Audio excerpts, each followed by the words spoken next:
성부와 성자와 성령의 이름으로 아멘. 하늘에 계신 우리 아버지의 이름이 거룩히 빛나시며 아버지의 나라가 오시며 아버지의 뜻이 하늘에서와 같이 땅에서도 이루어지소서.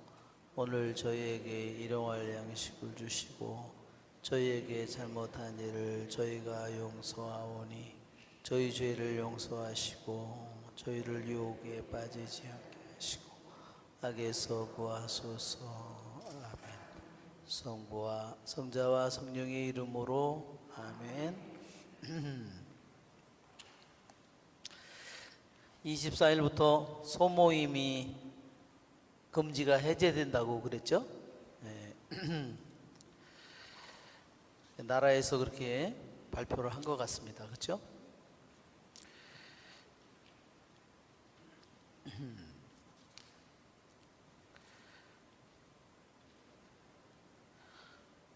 안경을 안 가져왔나? 가져왔네요.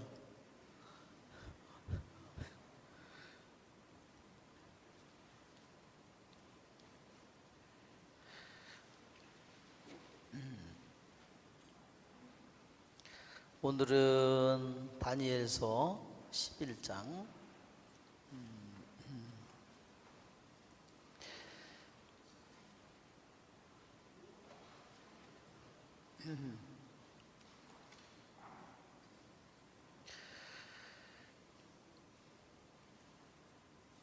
우리 먼저 한번 읽고 시작하겠습니다. 나는 이미 메디아 사람 다리우스 제1년에 미카엘에게 힘을 북돋아 주고 그를 뒷받침해 주려고 나선 적이 있다. 이제 나는 너에게 진실을 일러주겠다. 페르시아에는 앞으로 새 임금이 더 일어날 것이다. 그리고 넷째가 나와 앞에 어느 임금보다도 큰 재물을 모을 터인데 그렇게 재물을 모아 강력해지면 그는 그리스 왕국을 치려고 온 나라를 일으켜 세울 것이다. 그러나 용맹한 임금이 일어나 막강한 통치력을 행사하며 제멋대로 행동할 것이다. 그렇지만 그가 일어서자마자 그의 나라는 부서져 천하 사방으로 나뉘는데 그의 자손들에게는 아무것도 돌아가지 않고 통치력도 그의 때와 같지 않을 것이다. 그의 나라가 뿌리째 뽑혀 그들이 아닌 다른 이들에게 넘어갈 것이기 때문이다. 남쪽 임금이 강력해지겠지만 그의 장수들 가운데 하나가 그보다 더 강력해져서 그의 영토보다 더 큰 영토를 통치할 것이다. 몇 해 뒤에 그들은 동맹을 맺고 협약을 비준하는 뜻으로 남쪽 임금의 딸이 북쪽 임금에게 시집갈 것이다. 그러나 그 여자는 세력을 유지하지 못하고 그 아들도 자리를 지키지 못할 것이다. 그리하여 그 여자와 또 그 여자를 그리로 데려간 자들, 그 여자의 자식과 지지자가 적의 손에 넘겨질 것이다. 그때 그 여자와 같은 뿌리에서 난 가지가 그 뒤를 이어 일어나 북쪽 임금의 군대를 공격하고 성체로 들어가 그들을 쳐이길 것이다. 또한 그들의 신들과 주조 신상들, 은과 금으로 된 값진 기물들을 전리품으로 이집트에서 가져가고 나서 몇 해 동안 북쪽 임금을 내려둘 것이다. 그 뒤에 북쪽 임금이 남쪽 임금의 나라로 쳐들어가기는 하겠지만 곧 자기 땅으로 되돌아갈 것이다. 그러나 북쪽 임금의 아들들이 전쟁을 벌이면서 수많은 군대를 모은 다음 그들 가운데 하나가 마침내 쳐들어가는데 물밀듯이 휩쓸고 지나가면서 남쪽 임금의 성체에 이르기까지 다시 싸움을 벌일 것이다. 남쪽 임금도 분노를 터뜨리며 나가서 북쪽 임금과 싸울 것이다. 그러면 북쪽 임금이 수많은 군사를 일으키겠지만 그 군사들은 남쪽 임금의 손에 넘어갈 것이다. 그 군사들이 제거되고 나면 남쪽 임금은 마음이 우쭐해져 수만 명을 쓰러뜨리겠지만 우위를 차지하지는 못할 것이다. 북쪽 임금은 처음보다 더 많은 군사를 다시 일으켜 몇 해 뒤에 많은 물자와 함께 큰 군대를 거느리고 쳐들어갈 것이다. 그때 많은 사람이 남쪽 임금을 거슬러 일어날 것이다. 내 백성 가운데서도 남복한 자들이 환시를 실현시키겠다고 봉기하겠지만 실패할 것이다. 북쪽 임금이 내려가서 공격 축대를 쌓고 요새 성읍을 함락하는데 남쪽 병력은 정예부대까지도 그들을 당해내지 못할 것이다. 없기 때문이다. 남쪽 임금을 공격하는 자들이 제멋대로 행동하는데도 그들을 아무도 당해내지 못할 것이다. 그리하여 북쪽 임금이 영화로운 땅에 자리 잡으면 모든 것이 그의 손 안에 들어가고 말 것이다. 그는 남쪽 임금의 온 나라를 자기의 세력 아래로 끌어들이겠다고 결심하고서는 그와 화친을 맺을 것이다. 그러고 나서 그 나라를 멸망시키려고 남쪽 임금에게 여자를 하나 주지만 그 계획은 이루어지지 않고 그에게 도움도 되지 않을 것이다. 그는 섬과 해안 지방으로 얼굴을 돌려 많은 곳을 점령할 것이다. 그러나 장군 하나가 그러한 그의 행패를 끝장내는데 그는 자기가 당한 행패를 그 장군에게 되갚지도 못할 것이다. 그 뒤에 그는 자기 땅의 성체들 쪽으로 얼굴을 돌리지만 비틀거리다 넘어져 사라져 버릴 것이다. 그의 뒤를 이어 다른 임금이 일어나 나라의 영광스러운 곳으로 조공 징수관을 보내기도 하지만 다툼이나 전쟁이 일어나지 않았는데도 그 임금은 얼마 되지 않아 살해될 것이다. 네, 그 다음에는 시리아의 사악한 임금에 관하여 설명 나오는데 이것은 앞으로 일어날 사악한 임금, 즉 안티오쿠스 에피파누스라는 사악한 임금, 말하자면 예루살렘의 일일 번제 아침 저녁 제사를 금지시킨 그 아주 끔찍한 사악한 안티오쿠스 에피파누스를 가리키는 겁니다. 자, 이제는 그 내용이 말하자면 다니엘이 굉장히 알고 싶었던 그러한 내용이라서, 즉 안티오쿠스 에피파누스에 관한 내용이 아주 이 다니엘 11장에서 많은 부분을 차지하고 있어요.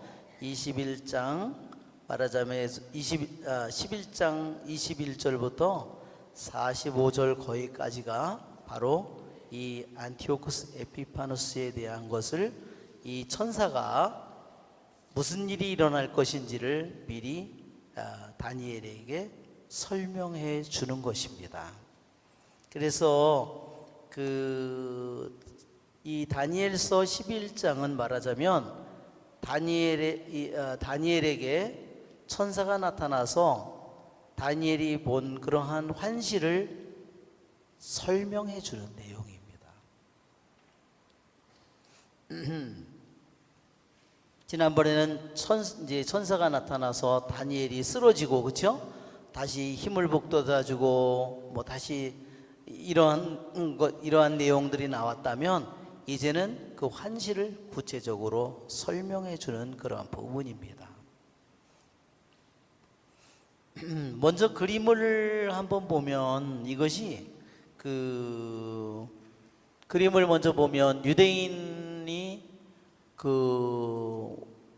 이제 솔로몬 성전이 불에 타는 그런 그림이죠. 그리고 이제 다음 그림을 이제 보면은 이것은 연도표죠. 아시리아 제국, 바빌론 제국, 페르시아 제국, 그죠? 그 다음에 무슨 제국이 이어지죠? 그 다음에 그리스 제국입니다. 그래서 아시리아, 이게 이제 왜 이것을 공부하냐면, 이 나라가 다 예루살렘 예루살렘과 관련되어 있는 예루살렘을 있는 그 전체를 지배하는 세력들이기 때문에 우리들이 이 역사를 공부하는 겁니다. 무슨 예언서라든지 무슨 수많은 이 모든 성문서라든지 이 모든 내용들이 다 이 제국의 이스라엘의 주변에 처한 강대국들의 이 역사와 맞물려 있기 때문에 우리가 그것을 공부하는 겁니다. 페르시아 다음에는 물론 그 다음에 그리스 제국이 이어지죠. 그 다음에는 이제 말하자면 여기서 그 다리우스가 이제 전쟁에 지고 그러면서 이제 그리스에게 이제 넘어갑니다. 나라가. 그 다음에 이게 다니엘은 전반부 1장부터 여기 있는 것처럼 7장까지는 어떠한 역사를, 구체적인 역사를 얘기하고 다니엘이 어떻게 어떠한 생애를 살았는지 그의 생애에 관한 부분들을 얘기해 준다면 8장서부터는 완전히 예언의 부분들만 다루고 있다는 겁니다. 그래서 지금 우리들이 8장, 9장, 10장, 오늘 11장 이 부분들은 다 예언에 관한 부분들을 우리들이 예언서의 내용이라는 거죠. 그런데 문제는 뭐냐면 이렇게 다니엘서의 전반부에 역사적인 사실을 가지고 다니엘의 생애에 대해서 다니엘이 어떤 삶의 원칙을 가지고 살았는가, 어떻게 그가 귀향을 갔는데도 어떻게 하느님의 말씀을 그가 지키면서 어떤 원리 원칙에 의해서 그가 살았는가를 얘기해 준다면, 그리고 네부카드네자르 왕이 꿈을 꾸었는데 그 꿈을 해석해 준 그 내용, 그런 내용들이 두 개나 나오죠. 그렇지만 여기서는 이제 앞으로 일어날 미래의 일을 얘기하지만 많은 사람들은 오늘날 뭐라고 생각하냐면 이 부분이 다 예언이 아니다 이렇게 주장한다는 겁니다.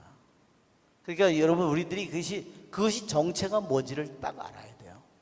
왜 그들이 저걸 예언서라고 하지 않을까? 예언서라고 저거를 오늘날 많은 성경을 공부하는, 정말 성경을 너무나 많이 공부한 사람들이 저건 예언이 아니라 후대에 저거 사건이 다 일어난 다음에 다니엘이 예언한 것 마냥 꾸며서 저기다 집어넣었다고 하는 거예요. 그게 뭔지 아시겠죠? 그것은 바로 하느님을 적대하는 영이라는 거예요. 그 근원이. 우리들이 그것을 알아야 됩니다. 그러니까 왜요? 성경을 통해서 가장 많은 거짓말이 또한 이루어지는 겁니다. 왜? 성경을 자기 멋대로 해석하고 성경을 자기 멋대로 인용하면, 그렇죠? 수많은 이단들이 자기들의 이단을 새로 만드는 근거가 어디 있어요? 성경에서 갖다 대는 거예요. 수백 군데를 갖다가 성경에서 다 가져다 대는 겁니다. 예수님이 구세주가 아니라는 사실을 성경에서 수백 군데를 가져다 대는 거예요. 그러니 얼마나 기가 막힌 노릇이에요. 그러니까 우리는 성경이 정말로 하느님의 말씀이고 하느님의 축복이고 우리들 인류의 구원에 관련된 것인데, 악마는 그 성경에 대해 성경을 믿지 못하도록 수많은 거짓말을 하고 있다는 사실을 여러분이 기억해야 돼요. 아시겠죠? 네. 그래서 시편에도, 오늘 시편에도 그의 혀는 뱀의 혀와도 같고 그의 혀 밑에는 독이 있다고 그렇게 얘기하는 겁니다. 자, 이것은 네부카드네자르 왕이 바빌론 제국의 말하자면 대왕이죠. 바빌론 제국을 세운 왕이에요. 그 왕이 꿈을 꾼 그 얘기죠. 거대한 상을 봤어요. 그래서 돌 하나가 날라와서 그 거대한 상이 흔적도 없이 사라집니다. 바위에서 떼어내지 않은 돌, 이 거대한 다니엘서 2장에 나왔죠? 그 다음에 다니엘 7장에 다시 사자, 곰, 표범, 그 다음에 여기서 여기 짐승이 나오는데, 이 사나운 짐승, 그 다음에 뿔들이 나오는데, 이것이 다 하나는 무슨 제국이에요? 이미 바빌론 제국, 페르시아, 메디아, 페르시아 제국, 그리스 제국, 로마 제국. 자, 결국은 뭐예요? 이게 결국은 네부카드네자르 왕은 하느님도 모르는 사람인데 거대한 저 상을, 이 꿈을 꿨는데 이게 뭐냐면 앞으로 다가올 네 개의 제국이에요. 네 개의 제국, 로마. 그러면 이때 이때 뭐냐면 로마 제국이 오면 그 다음에 뭐가 와요? 예수님이 오시는 겁니다. 그러니까 이 거대한 상의 이야기도 떼어내지 않은 이 바위, 이것은 바로 예수님을 가리키는 겁니다. 다시 여기서도 7장에서도 보면 바빌론, 메디아, 페르시아, 그리스, 여기는 거대한 신상으로, 빛나는 신상으로, 번쩍거리는 신상으로, 값비싼 신상으로 나왔지만 제국이 왜? 거대하고 번쩍거리고 영화스럽고 힘이 세고 대단하고 사람의 이목을 끄는 그러한 이 세상의 나라의 모습을 이 상이 보여주지만 또한 그 세상은 어때요? 잔인해요. 다, 그렇죠? 자, 짐승이에요. 세상의 나라는. 그래서 이 세상의 나라들 힘들 강대국들이 뭐예요? 결국은 하나의 세상에 보면은 짐승이에요. 예. 또 다른 모습으로 이렇게 등장합니다. 결국은 그것도 다시 예수님으로서 끝나는 겁니다. 그 다음에 여기 양과 염소, 그 다음에 뿔, 이 결국 또 이것도 예수님이죠. 결국은 이 다니엘서의 예언은 모두가 다 그 거대한 신상, 네 마리의 짐승, 그 모든 것은 네 제국의 끝이 뭘로 결국은 결론이 나는 거냐면 장차 오실 구세주로서 것이 말하자면 거기로 모든 것이 초점이 맞춰져 있다는 사실을 우리들이 알 수 있습니다. 자, 여기 보면 양, 정말 잽싸게 뛰어오는 이러한 염소. 예, 이 염소가 어디서 오죠? 예, 서쪽에서 옵니다. 그래서 이것은 바로 이 염소를 누가 가리켰죠? 알렉산더 대왕입니다. 예, 거대한 신상. 이제 오늘 우리들이 오늘 아까 일부를 11장을 읽었는데 계속 뭐가 나와요? 남쪽 왕국과 북쪽 왕국이 계속 나오죠. 남쪽 왕국과 북쪽 왕국이 여러분이 자세한 내용은 모르지만 좌우지간 남쪽 왕국과 북쪽 왕국이 계속 엎치락 뒤치락 하는 거구나 하는 것을 여러분이 눈치를 챘을 겁니다. 자, 이게 무슨 얘기냐면 남쪽 왕국과 북쪽 왕국이 왜 저렇게 엎치락 뒤치락을 하느냐면 그 이야기의 중심에는 뭐가 있느냐면, 자, 여기 보세요. 이 지도에서 나오는 것처럼 남쪽 왕국과 북쪽 왕국이 엎치락 뒤치락해요. 북쪽 왕국은 셀레우키아 왕국이에요. 셀레우코스라고도 그러고 셀레우코스 왕조, 하나는 프톨레미 왕조. 그러면 이 중간에 북쪽 왕국과 남쪽 왕국의 그거를 북왕국과 남왕국을 얘기하는 중심점이 뭐예요? 기준점이 이스라엘이에요. 여기 정말 이 조그만 나라, 여기를 중심으로 북왕국을 가리키는 거고 여기를 중심으로 남왕국을 가리키는 거예요. 그러니까 여러분이 이 다니엘서 11장에서 얘기할 때 북왕국, 남왕국 그거를 가르는 기준점이 어디라고요? 이스라엘이고 예루살렘이라는 사실을 여러분이 기억. 그러면 이 내용을 우리들이 그러니까 이 이스라엘을 차지하려고 맨 처음에는 남쪽 왕국이 차지했다가 나중에 북쪽 왕국이 차지하는 겁니다. 이것이 오늘 다니엘서 11장의 내용이에요. 맨 처음에는 이 프톨레미는 뭐예요? 결국은 옛날에 이 제국은 이집트 제국이에요. 그 다음에 이 위에 셀레우키아 이 제국은 바빌론 제국이고 페르시아 제국이에요. 이것이 전에 페르시아 제국입니다.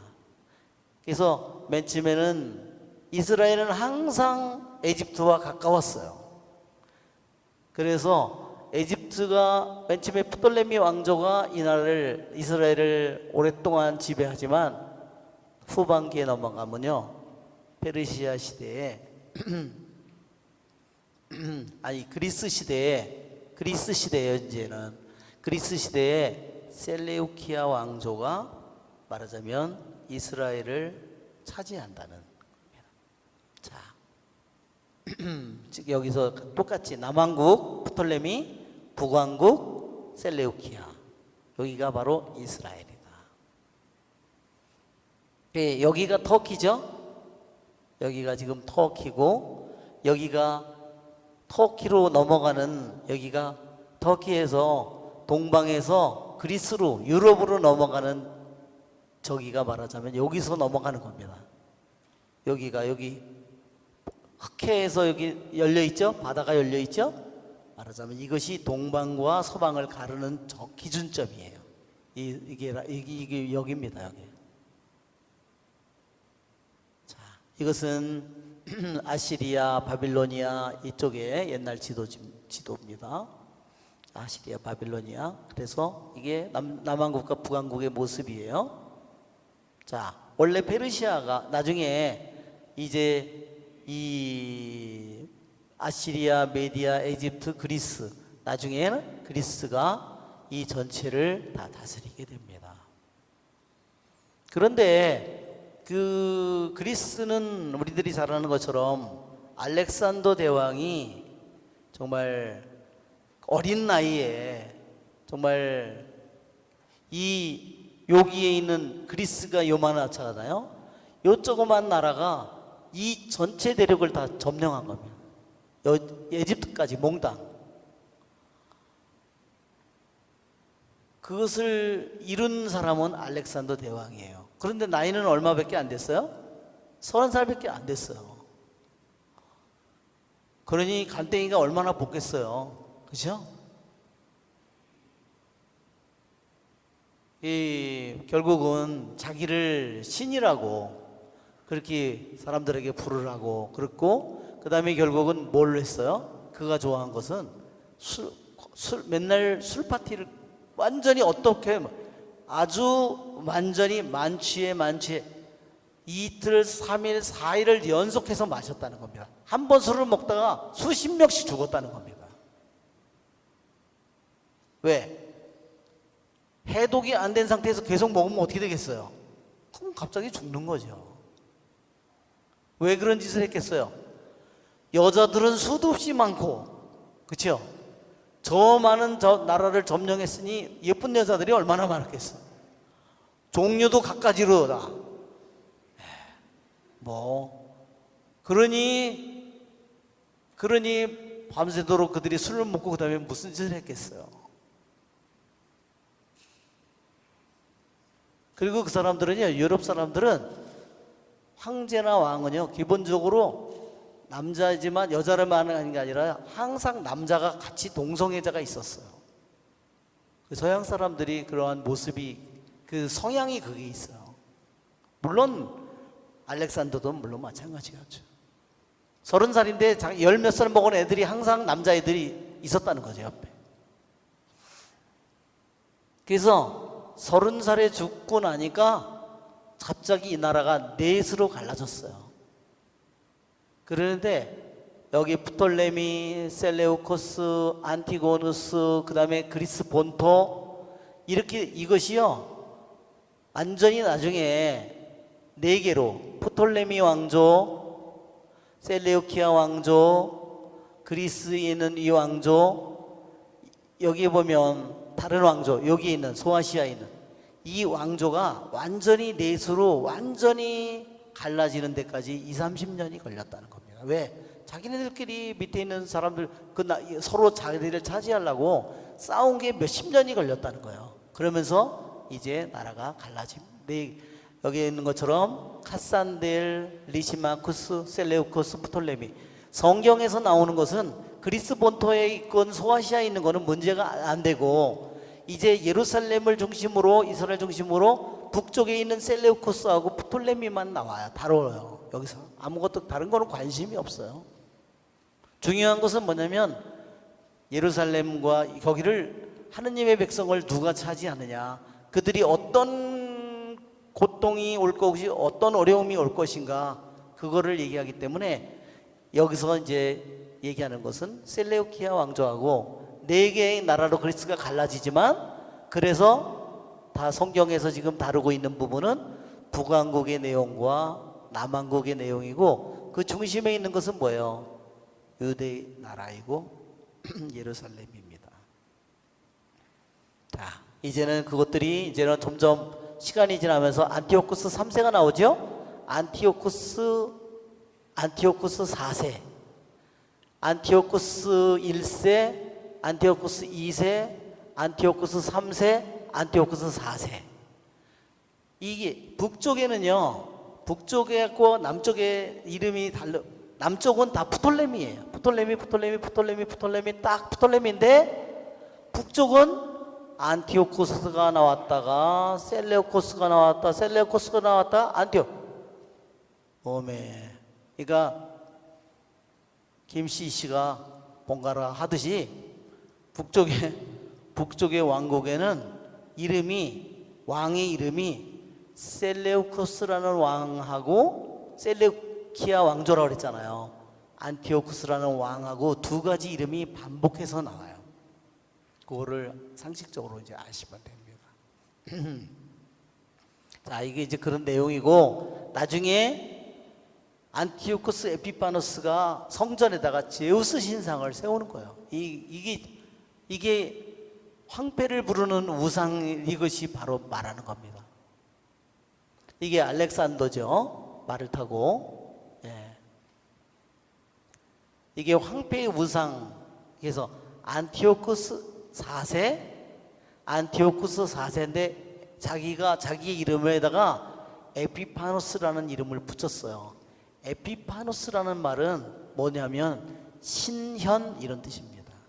즉 하느님이, 보이지 않는 하느님이 인간의 모습으로 자신의 모습을 드러냈다는 거예요. 그런 따지면 뭐예요? 자기가 메시아라는 뜻이기도 하죠. 이건 정말 끔찍한 일이죠. 우리는 성탄축일이 있습니다. 그렇죠? 성탄축일 다음에 공연축일이 오죠. 공연축일이라는 말이요, 에피파니라고 합니다. 그러니까 자기를 공현이라고 그러는 거예요. 자기를 보이지 않는 하느님이 당신의 모습을 공적으로 인간의 모습으로 드러냈다. 그래서 공현 또는 신현이라고 부르는 겁니다. 그러니까 한마디로 안티오쿠스 4세, 이놈이 만든 자기 시대에 만든 자기 동전이에요. 이건 자기 왕자예요. 이게 앉아 있는 게 왕호를 쥐고 있는 거고요. 자기가 왕자에 앉아 있는 이게 발판에다가 어떻게 보면 적들을 잡으면 적의 왕들을 자기 발 밑에다 깔고 있는 거예요. 이렇게 발판. 여기 이름이 이렇게 쓰여 있는 겁니다. 지금 이 말이 여기 안티오쿠스 에피파누스라는 말이 여기 써 있는 거예요. 여기에 테우 이렇게 써 있어요. 하느님의 자기가. 이게 안티오쿠스 에피파누스, 이거 완전히 사기꾼이에요.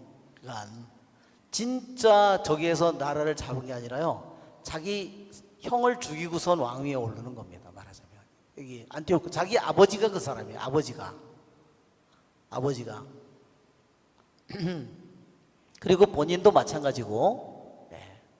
다니엘에, 그래서 우리가 이게 다니엘 11장 4절 5절 6절 7절 이렇게 쭉 나가면서요, 이것이 왕들의 이름이 계속 이렇게 바뀌는 겁니다.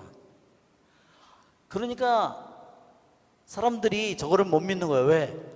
어떻게 하느님이 예언을 했는데 이렇게 정확하게 예언이 이루어질 수 있을까? 그거를 못 믿는 거예요. 그거를. 이거는 믿을 수가 없다. 너무 정확해서.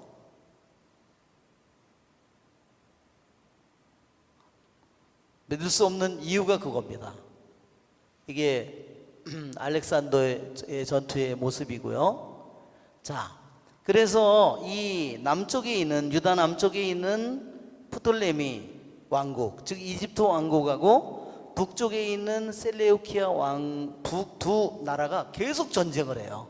그거를 뭐라 그러냐면 시리안 전쟁이라고 그럽니다. 시리아는 셀레우키아를 가리키는 말이에요. 북쪽의 왕국을 가리키는, 북쪽의 전체를 오늘날 우리들이 얘기할 때 시리아라고 그냥 통칭으로 쉽게 부르는 겁니다. 그러면 시리아 전쟁이 몇 차에 걸쳤냐? 남왕국과 북왕국이 그리스 왕국 이 네 개로 알렉산더 이후에 갈라지면서 같은 그리스 제국인데 서로 간에 이 나라들이 남쪽 북쪽으로 갈라져서 1차 전쟁, 2차 전쟁, 3차 시리아 전쟁, 4차 전쟁, 5차 전쟁, 6차 전쟁, 끊임없이 전쟁이 이루어지는 겁니다. 그러니까 이게 맨날 엎치락뒤치락 하고 있는 거죠. 그러면서 끝으로 안티오쿠스 에피파누스가 나오는 겁니다. 안티오쿠스 4세. 예. 이게 나오죠? 이게 안티오쿠스 4세가 그 예루살렘 성전의 제사를 중지시킨 게 BC 164년인데 자기가 그렇게 해놓고 자기가 결국은 예, 이제 자기가 이제 죽게 되는 거죠.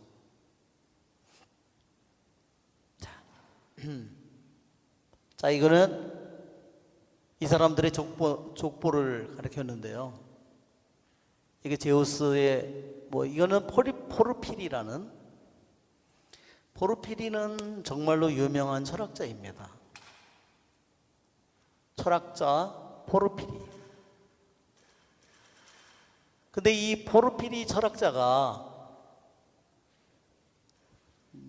정말로 뛰어난 철학자입니다.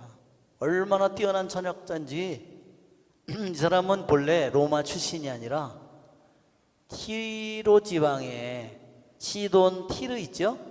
그러니까 팔레스타인, 예루살렘, 이스라엘 땅의 해변, 지중해 해변에 티르가 있잖아요. 티로. 그 나라 출신이에요. 근데 로마에 가서 이제 공부를 했는데 정말로 뛰어난 사람이었습니다. 그러나 그는 하느님을 받아들이지 못했어요. 그리고 하느님을 적대하는 자가 되었습니다.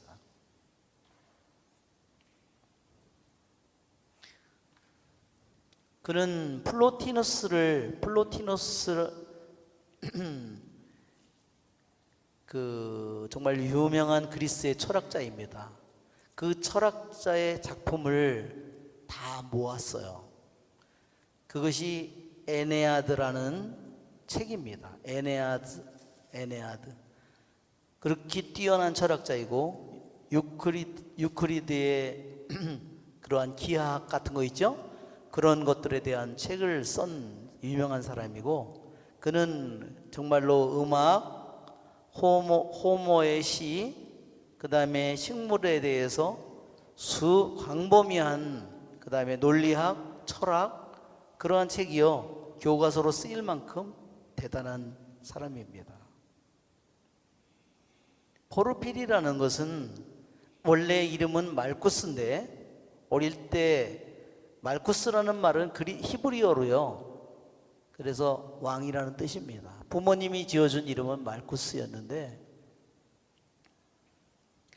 그의 스승이 포르피리우스라는 이름을 써줬는데 그것은 티로 지방의 그러한 자색 물감으로 유명했기 때문에 자색 옷을 입은 사람이라는 뜻으로, 그 자색 옷을 입은 사람은요 왕족이에요. 다. 오늘 자색 옷을 입은 사람은 없나? 오늘 자색 옷을 자세히 보니까 없네.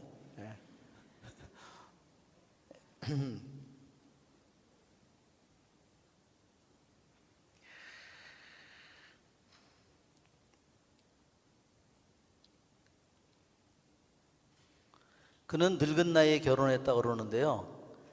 7 자녀를 가진 과부에게 늙은 나이에 결혼을 했대요. 취향이 아주 독특합니다.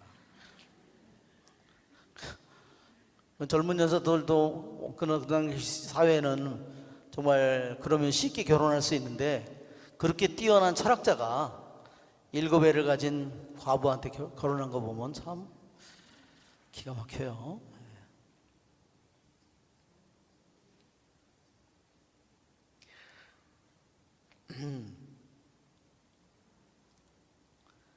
포르피리는 그리스도교에 대해서 반대하는 그러한 작품을 썼습니다. 그리스도인들을 거슬러, 이런 뜻이에요. 그런데 그가 그리스도인을 거슬르는 가장 커다란 그 논쟁, 자기의 주장이 뭐냐면 다니엘서는 가짜라는 거예요. 그렇게 정확하게 예언할 수 없다는 거예요. 굉장히 똑똑해 보이죠?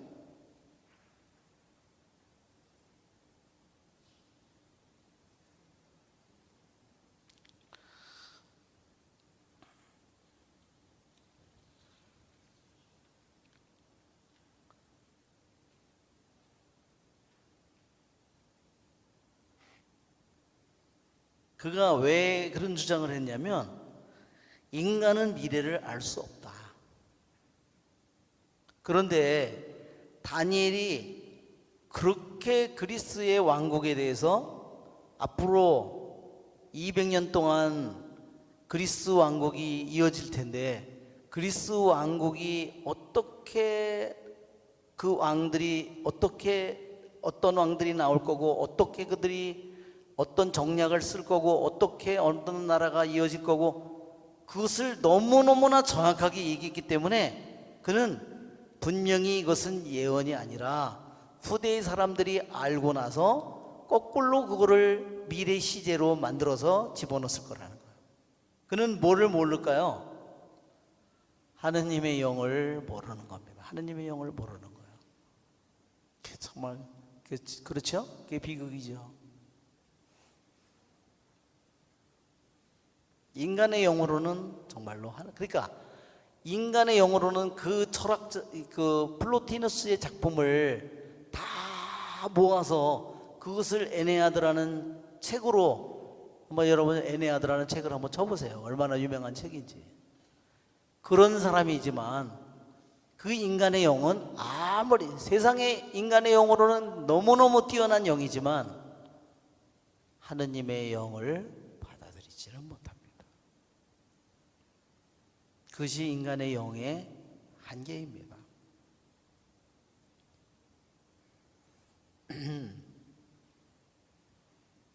그래서 포르피리라는 사람은 다니엘서의 1장부터 7장까지는 공격을 하지 않았어요. 다니엘이 어떻게 살았고 뭐 어떤 꿈을 해석했고 그런 거에 대해서는 했는데, 8장서부터 예언서 부분 있죠. 그 부분은 다 가짜라고 얘기한 겁니다. 여러분은 어떻게 생각하십니까? 그렇게 하느님이 미래를 알 수 없을까요?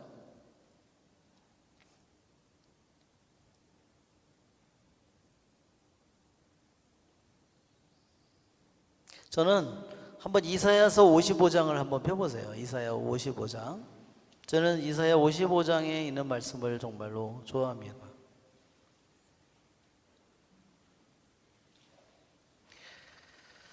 55장 8절을 한번 우리 같이 읽어볼까요?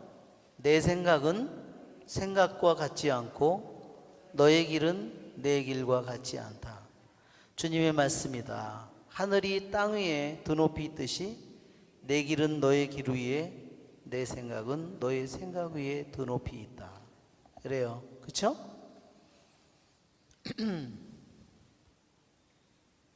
인간의 생각으로는 이 포르피리가 정말 인간 중에는 정말로 뛰어난 머리를 가졌지만, 그러나 그의 생각은 하느님의 생각에 비하면 어떨까요? 아무것도 아니죠.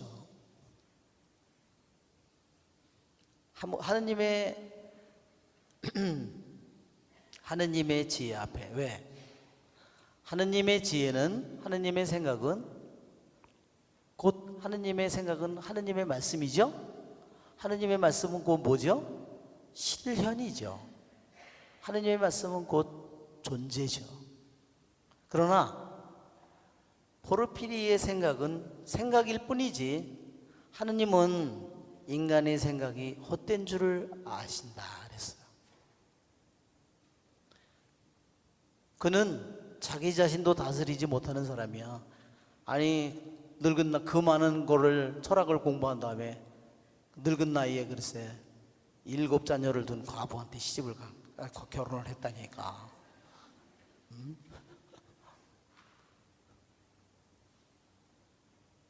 정말 웃기죠. 저는 제가 이 기절을 좋아하게 된 계기가 있었어요. 저는 신학교 다닐 때 한번 유혹이 한번 왔는데, 어느 날 제가 성당에 가서 기도하려고 딱 그러는데, 그때 어떤 생각이 들어왔냐면 이런 생각이 들어왔어요. 그것은 철학자의 생각이에요. 내가 하는 모든 기도도 너의 생각일 뿐이야. 내가 하는 모든 기도도 너의 관념의 일부일 뿐이야. 그런 생각이요. 신학교에서 철학 과목을 배우면서 그 철학의 자의 생각을 듣고 공부하고 나서 성당에 딱 들어간 순간에 딱 그게 들어왔어요. 그런데 그 순간부터 기도가 되지 않았어요. 물론 그렇다고 기도를 뭐 잘했냐, 개뿔이나 잘한 건 없지만, 그래도 그냥 성물도 바치거나 기도 시간에 들어가면 기도를 하고 그랬는데, 기도를 하려고 그러면요, 마음이 막 날뛰는 거예요. 마음이 막, 이거 기도를 해야 되는데 이거 미치겠다, 이거 왜 이러지 이거. 이 기도를 하는데 안 되니까 막 발로 저기 장기틀 막 발로 찼어요. 발로 막 차는 거예요. 나도 모르게. 야, 이게 이럴 수가 있나. 정말 그렇게 되니까 하루하루 시간이 지나가니까요, 신학교에서 나가야 되겠다는 생각이 들었어요. 왜? 나 같은 놈이 신학교를 있으면서 신학교를 더럽히면 안 된다는 생각이 들었습니다. 빨리 나가는 것이 신학교를 도와주는 일이다, 이런 생각이 들었어요. 그래서 정말 기도가 되지 않으니까 기도를 해야 되는데 이렇게 하고 복사를 서야 되는데요, 이렇게 하고 있는 거예요. 복사를 서는데, 방학 때 와서 복사를 서는데 이렇게 하고 앉았어요. 그런데 정말 제 머리로는 이거를 뚫고 나갈 수가 없어요. 그런데 어느 순간에 갑자기 제가 한 1년을 이렇게 방황을 했는지 그랬는데, 정말 안 나간 것만 해도 정말 감사한 거죠. 내가 그때 나갔으면 과부한테 또 장가 들었을지도 모르겠네. 7애를 둔. 그런데 그때 어떤 생각이 들어왔냐면, 딱 주님께서 저에게 주신 말씀이, 아들아 내 말을 들어라. 딱 그 말이 들어갔어요, 제 마음속에. 딱 그 말이 그거예요. 아들아 내 말을 들어라. 다른 말도 딱 아니고 아무것도 없고 그건데요, 그 다음에 모든 의혹, 모든 분심, 모든 어두움 싹 다 가버렸어요. 세상에 제가 얼마나 기쁜지, 세상에 이게 이럴 수가 있나. 아들아 내 말을 들어라. 근데요, 싹 완전히 가버려요. 근데 주님은 뭐냐면요, 그러면 거기에 대해서 답이 있어야 되잖아요. 내가 하는 기도도 내 관념의 일부이고, 내가 하는 기도도 내 생각의 일부야. 근데 주님은요, 대답조차 하지 않아요. 왜 그러냐면요, 상대조차 하지 않습니다. 주님은 거기에 대해서 상대조차 하지 않는다는 걸 알았어요. 저는 그 답을 모르는데도요, 아무 문제가 되지 않은 거예요. 더 이상. 그것은 내가 건드릴 필요도 없는 건 문제구나. 그래서 주님은 그때 이 기절을 제가 깨달았어요. 나중에 이 기절을 읽는데, 내 생각은 너의 생각과 같지 않고 내 길은 너의 길과 같지 않다. 하늘이 땅에서 어떻게 높은 것처럼 내 생각은 너의 생각보다 높고 나의 길은 너의 길보다 높다. 그렇구나. 세상에 뭐 동양 철학에 뭐에 무슨 서양에 뭐에 뭐 아무리 불교에 뭐에 아무리 뭐 깨달았다 해도 하느님의 말씀은, 하느님의 생각은 이 인간의 생각과 비교할 수 없다는 거. 내 생각은 뭐죠? 하느님께서 우리 인간의 생각이 헛된 줄을 아신다 그랬습니다. 이건 정말 우리는 하느님의 말씀이 얼마나 우리들 모두, 그렇게 하느님의 말씀은 영이요 생명이고 우리들에게 그 자체 영원한 구원이죠. 그래서 이사야서에는 한마디로요, 이사야서를 읽어보면 읽어볼수록 교부들이 가장 성경 중에서요 가장 많이 주석을 한 것이 이사야서입니다. 그래서 여러분들은 시간이 있으면 자꾸 이사야서를 읽으시기 바랍니다. 아시겠죠? 예, 제가 한번 불러줘 볼게요. 이사야서에 하느님께서 미래를 아신다는 그러한 기절들이 얼마나 많으냐? 너무너무나 많습니다.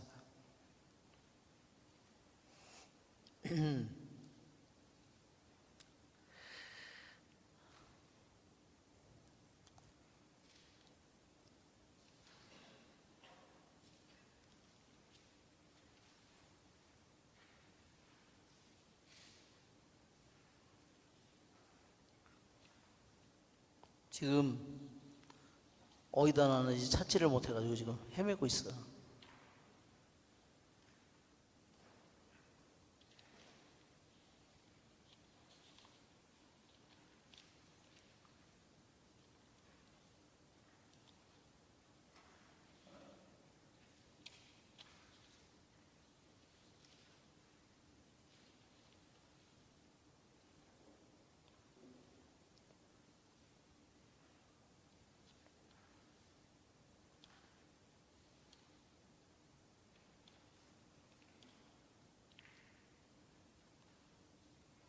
이따 찾으면 말씀드리는 게 낫겠네. 지금 찾는 것보다.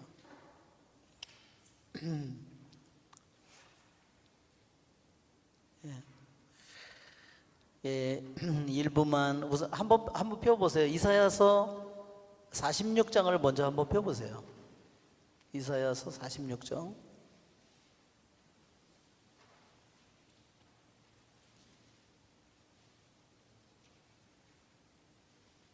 그래서 이사야서를 자꾸 읽으면 읽을수록 우리들의 마음과 영이 더욱더 하나님의 영으로 더 바뀌어갈 겁니다. 이사야 46장 9절,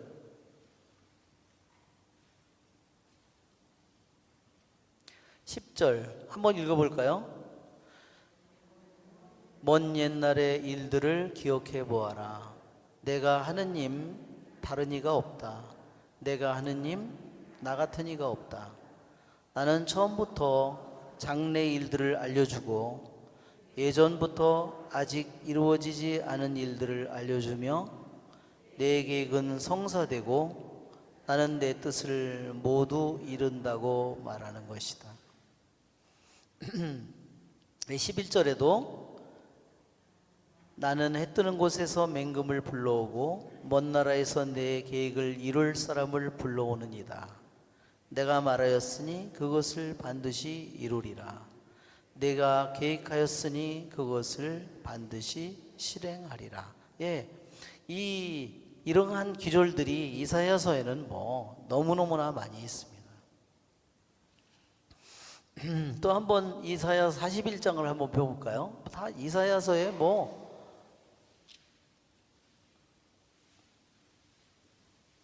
41장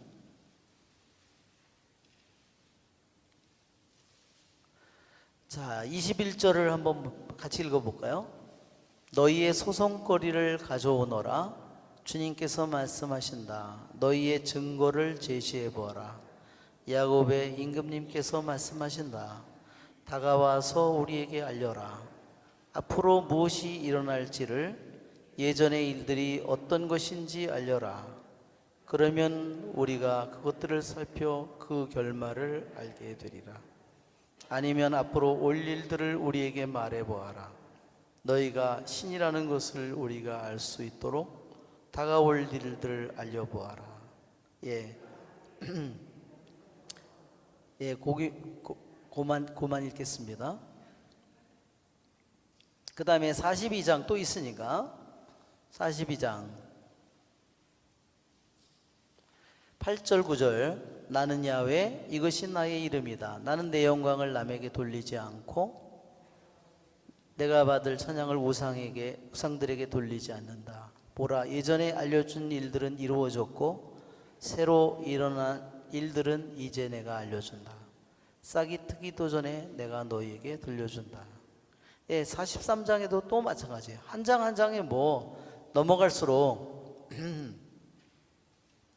9절 11절에도 그렇습니다. 거기에는 이것은 누구죠? 특별히 이것은 고레스에 대한 예언입니다. 그 다음에 44장에도 마찬가지입니다. 44장 6절 7절 주 이스라엘의 임금님 44장 6절 7절 주 이스라엘의 임금님 이스라엘의 구원자이신 만군의 주님께서 이렇게 말씀하신다. 나는 처음이며 나는 마지막이다. 나 말고 다른 신은 없다. 나와 같은 자 누구냐? 누구든 말해보아라. 그것을 알리고 내 앞에 펼쳐보아라. 다가올 일들을 누가 예전에 들려주었느냐? 앞으로 닥칠 일들을 우리에게 알려보아라. 너희는 무서워하지 마라. 겁내지 마라. 내가 예전부터 너에게 돌려주고 알려주지 않았느냐? 네. 뭐 45장, 46장, 뭐 계속해서 48장 계속해서 이렇게 나옵니다. 그러니까 우리들이 이러한 것을 내가 받아들이지 못하면 내 마음이 그렇죠? 성경이 우리에게 하느님이 세상을 창조했다는 그런 일장의 이야기 그 믿어지지가 않으면 어떻게 되겠어요? 그렇죠? 그러면 하느님에 대한 신뢰를 갖지 못하게 되는 겁니다. 결국은 그렇죠? 창세기 2장 3장에 있는 이런 내용들이 내가 그것이 믿어지지가 않으면 그렇죠? 그러면 그의 영혼이 뭐가 막힌 것 마냥 어둠이 덮여 있는 것 마냥 그래서 우리 히브리서에 그랬죠?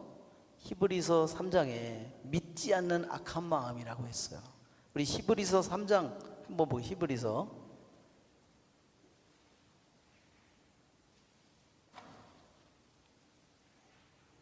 그러니까 믿음이 정말로 너무너무나 커다란 은총이죠. 자, 믿음이라고 하는 것은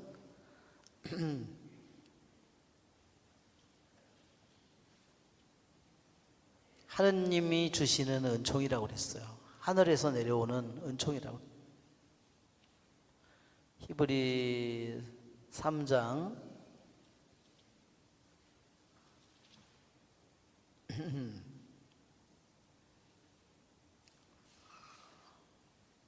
우리가 7절부터 한번 읽어볼까요? 성령께서 말씀하시는 그대로입니다.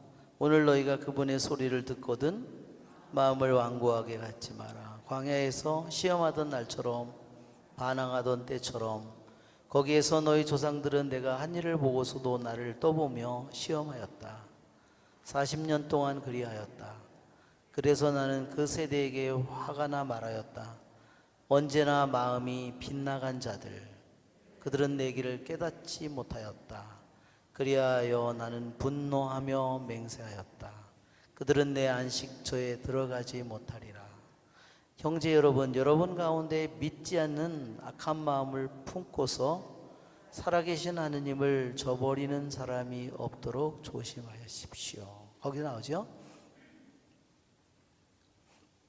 그래서 여기 보면 믿지 않는 악한 마음, 또 13절에 오늘이라는 말이 들리는 한 여러분은 날마다 서로 격려하여 죄의 속임수에 넘어가 완고해지는 사람이 하나도 없도록 하십시오. 믿지 않는 악한 마음은 결국은 뭐가 됐어요? 거기에 죄의 속임수가 들어가는 거죠. 하와가 하느님의 말씀도 듣고 뱀의 말도 들었지만 하느님의 말씀을 온전히 신뢰하지 못할 때 뱀의 속임수의 말이 딱 들어가는 겁니다. 그렇죠? 예.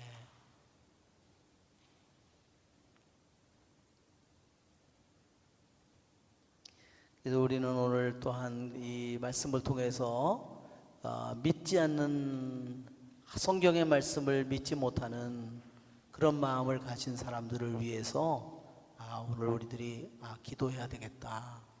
성경에 있는 이러한 것들을 있는 그대로 정말 우리 이사야 55장에 있는 말씀처럼 우리의 생각과 하느님의 생각, 우리의 길과 하느님의 길이 다른데 정말 아득히 다른데, 그렇죠? 우리의 생각이 세상에서는 생각으로 곰곰이 생각해서 집도 짓고 건축도 하고 물건도 만들어내고 작품도 쓰고 작곡도 하고 수많은 우리들도 일을 이뤄낼 수 있지만, 그렇죠? 그러면 하느님의 생각은 무엇을 이룰 수 있을지를 생각해 볼 수 있습니다. 우리의 생각은 우리가 뭔가를 만들지만 영원한 것을 만들지는 못합니다. 그렇죠? 우리가 만든 거는 결국 다 유한한.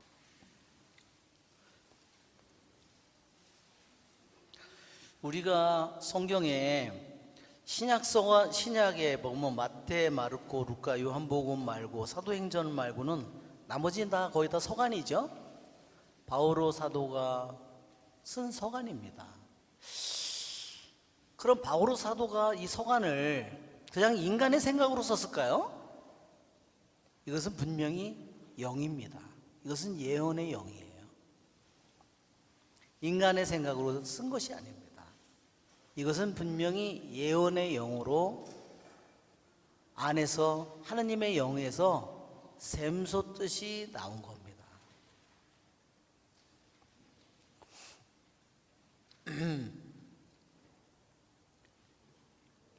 사도 바오로의 이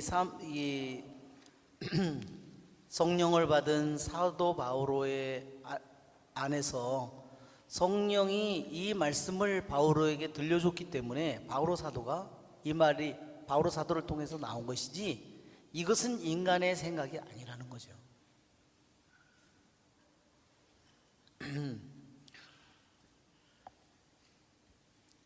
우리는 지혜서 6장이나 7장에 보면 하느님의 지혜가 무엇인지 지혜서 7장을 한번 여러분 우리가 펴보면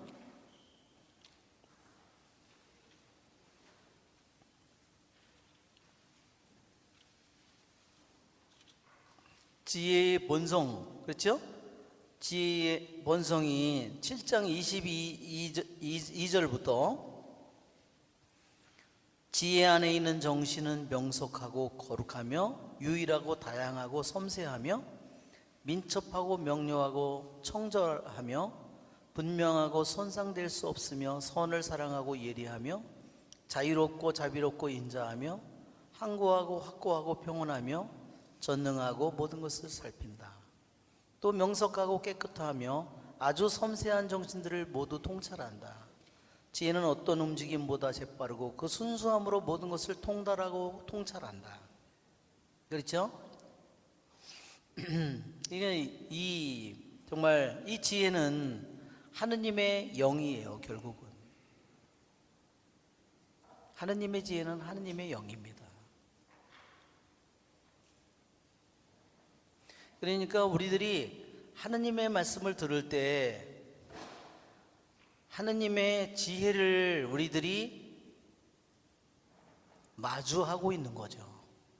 그러니까 이것이 우리들이 얼마나 어마어마한 축복과 얼마나 놀라운 은총을 받고 있는지를 알아야 돼요.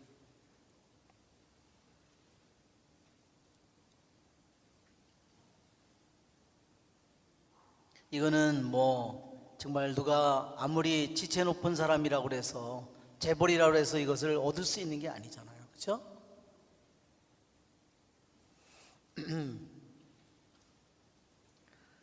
이 지혜서 1장에 보면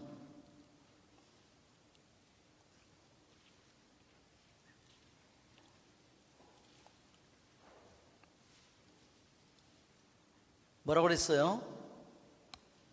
선량한 1장 1절에 세상의 통치자들아 정의를 선량한 마음으로 주님을 순수한 마음으로 그분을 찾아라. 그렇죠?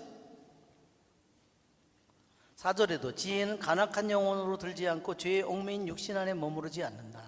가르침을 주는 거룩한 영은 거짓을 피해가고 미련한 생각을 꺼려 떠나가 버린다. 그러니까 거룩한 이 지혜는 하느님의 영은 우리들 모두에게 그분은 순수하게 다가오죠. 그러나 그분을 내쫓는 것은 그분이 아니다는 거죠.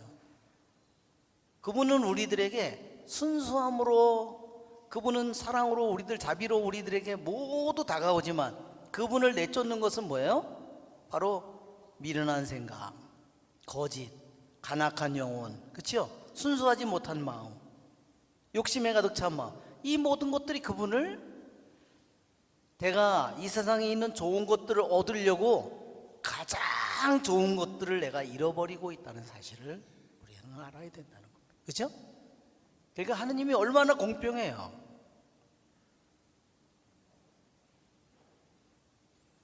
모든 영혼들을 순수하게 모든 것들을 그대로 모든 것들을 바라보고 모든 것을 통찰하고 있는 대로 모든 것을 꿰뚫어보는 그 영인데, 만약에 그 영이 자만과 탐욕과 감각적인 쾌락에 빠져 있다면 그 영은, 이 거룩한 영은 당신의 모습을 감춘다는 거죠.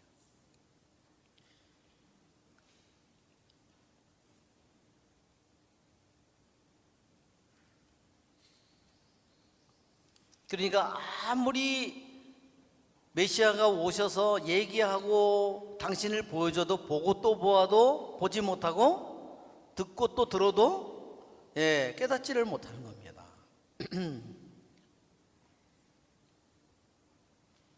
자, 우리 다니엘서 11장에는요 예언이 여기에 나와 있는 예언이 몇 가지가 나오는, 따지면 약 135가지가 나온대요. 이 하나하나 한 부분 한 부분이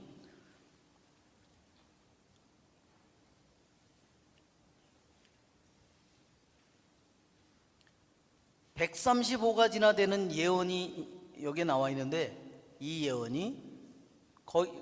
예언이 주님의 말씀대로 실현된 거죠. 그렇죠?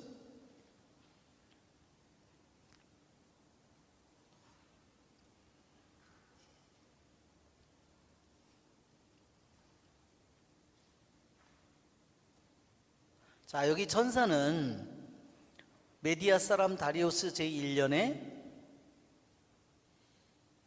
미칼에게 힘을 북돋아주고 그를 뒷받침해 주려고, 그를 보호해 주려고 나선 적이 있었다. 마오츠라는 말은 보호한다는, 요새라는 말이에요.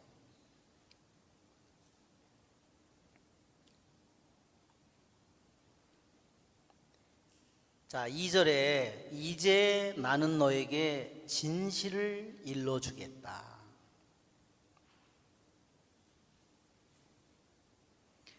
페르시아에는 앞으로 새 임금이 더 일어날 것이다.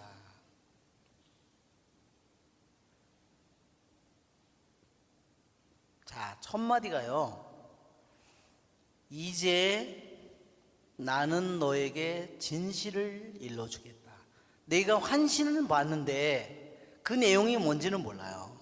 그것이 무엇을 뜻하는지는 몰라요. 그렇죠? 그걸 보고서 쓰러지죠?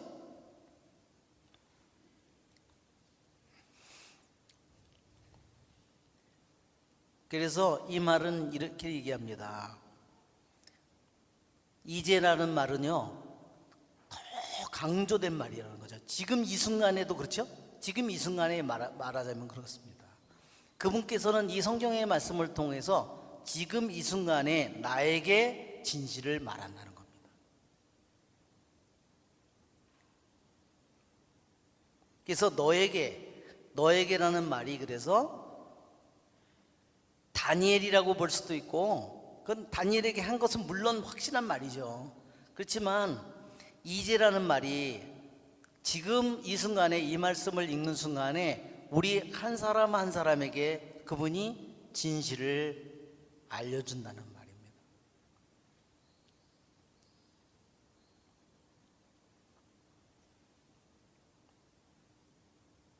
그러나 우리 포르피리우스처럼 세상의 영으로, 인간의 영으로 가득 찬 사람은 그를 들어도 깨닫지를 못합니다. 그럼 뭐 어떻게 하죠? 이게 다 예언이라고? 웃기고 있네. 그렇죠? 그 사람이 뭐예요? 그가 조롱꾼이라는 거죠. 그래서 성경에는 그래서 조롱꾼이 많이 나오는 거예요. 예수님이 십자가 밑에도 메시아라며? 죽은 나사로도 살렸다며? 너나 살려봐. 조롱꾼이 항상 등장하는 겁니다. 믿음의 공동체 속에 언제나 그것이 따라다녀요, 같이.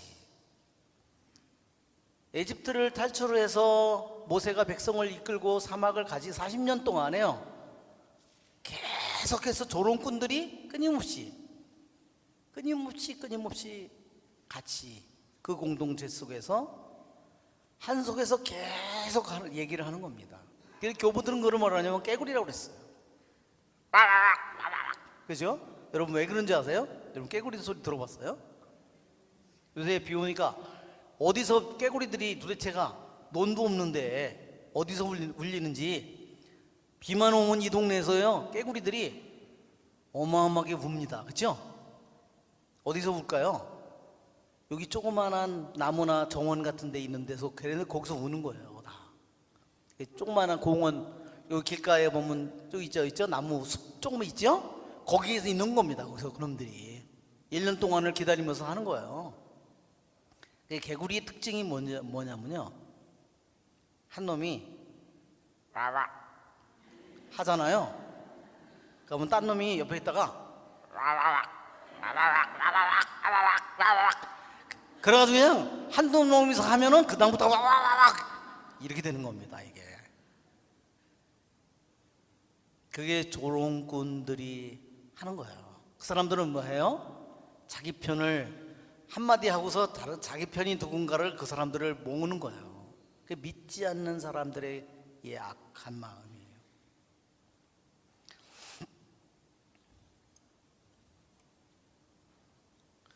예, 에메트라는 여기 진실을 알려주겠다.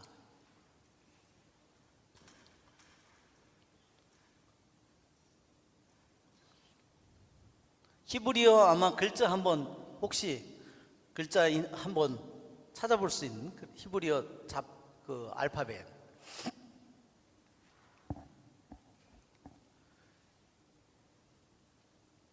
여기는 없는데 아마 저기서 인터넷으로 치면 아마 나올 거예요. 아마 그 히브리어 알파벳이라고, 히브루 알파벳이라고 치면 나오는데, 이 진실이라는 말이요 히브리 말로 에메트입니다.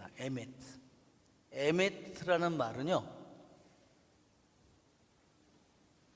이게 히브리 알파벳이에요. 이게 첫 글자입니다. 끝은 뭐냐면요, 히브리 알파벳의 끝입니다. 그러면 이거를 그리스 말로 나는 알파요 오메가죠? 이게 알파요 오메가 할 때 이거하고 똑같은 겁니다. 히브리 말로는 알레비오 그 다음에 타우라고, 히브리 말로는요, 나는 처음과 끝을 나는 알레비오 타우라고 얘기해요. M은 뭘까요? 중간입니다. 딱 중간에. 그러니까 하느님은 뭐예요? 하느님은 시작이요 마침이며 하느님은 지금이에요. 하느님은 모든 것을 하느님은 지탱하시는 분입니다. 그러니까 히브리어 글자가 이렇게 만들어져 있다는 거예요. 진실이라는 건 뭐예요? 시작도 중간도 끝도 똑같은 거예요. 근데 악마는 어떻죠? 시작은 그럴듯해요. 사람은. 근데 끝으로 가보면 사기꾼이야. 아니 고깃집애가 나한테 와가지고 그렇게 친절하게 막 하고 막 형님 막 간을 빼먹듯이 하더니 나중에 보니까 그놈은 기집애가 나한테 다 단물 빨아먹고 다 팔아먹고 또 떠나가 버렸어. 그렇죠? 왜? 처음과 끝이 달라. 그렇죠? 사람을 보면 그럴 수 있죠? 그게 뭐냐면 진실이 아니라는 거예요 벌써. 그러니까 이 히브리어 글자에 진실이라는 이 말에 진리라는 메트가 첫 글자, 끝 글자, 중간이라고요. 예, 저기 보면 여기에 보면 알레페페 김모달레해 바브장인 헤테 요갑갑 라메 이렇게 딱 나오는데요. 거기에 보면 저기 히브리 알파벳에서 저게 알렙이 첫 글자, 타우가 끝 글자, 맴이 딱 중간이라는 겁니다. 네, 맴이 중간이에요.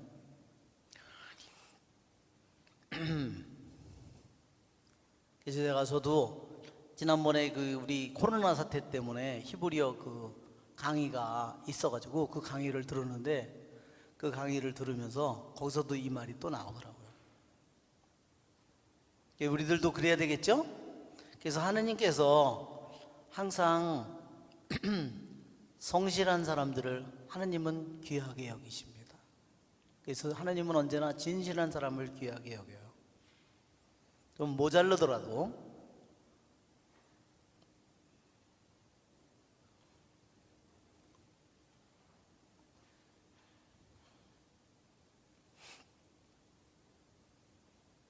페르시아에는 앞으로 새 임금이 더 일어날 것이다. 그리고 넷째가 나와 앞에 어느 임금보다 큰 재물을 모을 터인데 그렇게 재물을 모아 강력해지면 그는 그리스 왕국을 치려고 온 나라를 일으켜 세울 것이다. 그러면 우리가 같으면은 새 왕이 일어날 거라고 안 그러고 네 왕이 일어날 거라고 해야 되잖아요. 그런데 새 왕이 더 일어난다고 그러고서 나중에 넷째 왕이라고 그랬어요. 참 희한하게 말하죠? 이게 그 사람들이 어법이 그렇게 말한다는 거죠. 그게 잠언이나 이런 데서 셋이 나오고 또 넷이 나오죠? 이 같은 거예요, 결국은. 별다른 의미가 없어. 셋이나 넷이나 같은 거예요. 그러니까 그 사람들이 사용하던 어법이 그렇다는 거예요.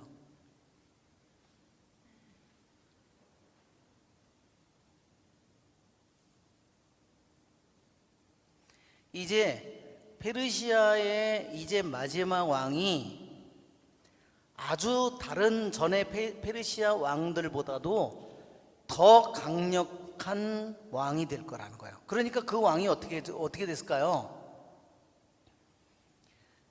그는 그렇게 큰 재물을 모으고 재물을 모아 강력해지니까 그는 힘이 더 세지니까 그래 그리스 이놈들이 우리 말을 안 들어? 이 조그만 것들이 그러면서 그리스를 공격하려고 이제 전쟁을 일으키게 되는 겁니다. 그게 누구랑 전쟁을 결국 일으키는 거예요? 싸우는 거예요? 여기에 3절, 그러나 용맹한 임금이 일어나, 이게 바로 이게 아주 재빠르게 뛰어오는 그 말하자면 염소예요. 이게 그리스의 첫 번째 왕인 알렉산더 대왕이라는 겁니다. 막강한 통치력을 행사하며 어때요? 제멋대로 행동할 것이다.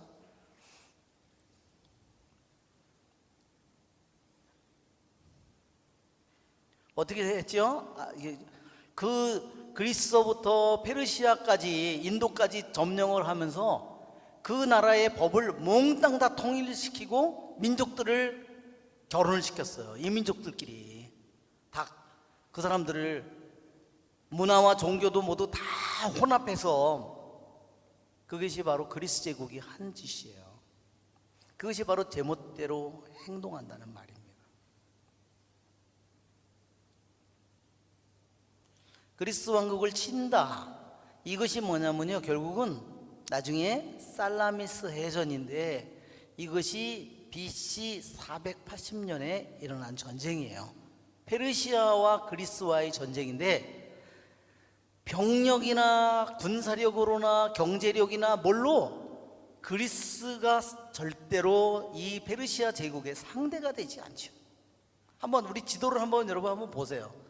지도를 보면, 자, 맨 앞부분에 지도를 가면 여기에 지도를 보면 이게 페르시아 제국이거든요. 그리스는 요만한데 그것도 그리스가요, 여기 밑에는 다 섬나라죠? 섬이죠? 이게 또 다 나눠져 있었어요. 다 여기 스레이스라고 돼 있고 마체도니아라고 돼 있고, 여기 살라미스라는 게 나오죠? 여기는 아테네고 여기가 스파르타예요. 아테네, 스파르타, 마체도니아, 이렇게 이 그리스가 완전히 갈라져 있는 거예요. 그런데 이 에집트까지 다 페르시아 제국인데 여기하고 전쟁을 하면 상대가 되겠어요? 그런데 여기에 보면 살라미스 해전이 있잖아요. 이 페르시아 해군들이 어마어마한 배를 가지고 살라미스에 가서 했는데, 이 말하자면 거기서 졌다는 거죠. 그 다음에 또 하나는 육지로 두 군데를 갔어요. 육지로도 공격을 갔어요. 그래가지고 이 고개가 서머필레라는 고개인데 그 고개가 너무 좁아가지고요, 몇 사람만 있어도 그 사람들을 그 대군들을 막아낼 수 있는 자리였다는 거죠. 그래서 그 사람들이, 그리스 군들이요, 수백 명이서 목숨을 바쳐서 그것을 지켰습니다. 결국은 그래서 이 전쟁에서 페르시아가 졌어요. 이게 이제 세계 그 전쟁사 살라미스 해전이라든지 서머필레라는